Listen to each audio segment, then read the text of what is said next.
উদ্ধার নিখোঁজ যুবকের দেহ, চাঞ্চল্য অন্ডালে। মৃতর নাম রবি ঘোষ, বয়স 35 বছর, দুর্গাপুরের বিধাননগর এলাকার বাসিন্দা। স্থানীয় সূত্রে খবর, রবি ঘোষ অন্ডাল গ্রামের ঘোষপাড়ায় শ্বশুর বাড়িতে এসেছিলেন। রবিবার দুপুরে তিনি পুকুরে স্নান করতে নামেন। এরপর থেকে তিনি নিখোঁজ ছিলেন। পরিবারের সদস্যরা খোঁজাখুঁজি করলেও তার সন্ধান পাননি।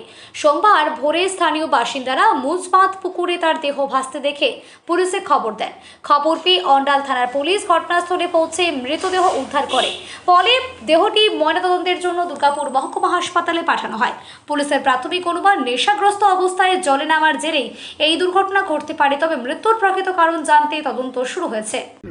কখন দেখলেন? সকালবেলায় 6টা এই টাইমে নেমেছে, হ্যাঁ, মুখ দুটো নেমেছে। এবারে ছেলেগুলো দেখিছে পড়েছে কিনা সেটাও কনফার্ম হয়নি, তাই জন্য আমরা কাউকে খবর দিইনি। আচ্ছা। ছেলেগুলো ভাবছে হয়তো নেশার ঘরে অন্যদিকে উঠে পালাই গিয়েছে।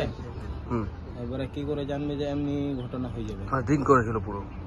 তাই কি জন্য মনে কাউকে হচ্ছিল? আমরা বুঝতে পারিনি। আচ্ছা, মানে চান করতে নেমেছিল, হুম নেমে ডুবে গেছে। হুম নিয়ে এখন দেখছেন ও ভাসছে। হ্যাঁ, এখন ভোরবেলায় দাদারা এসে দেখছে মাঝে ছিল, ওই কানটা মাঝে ছিল। হ্যাঁ, দেখে মনে হচ্ছিল যে মানুষ একটা ভাসছে। আচ্ছা আচ্ছা। আমরা কি করে জানবি যে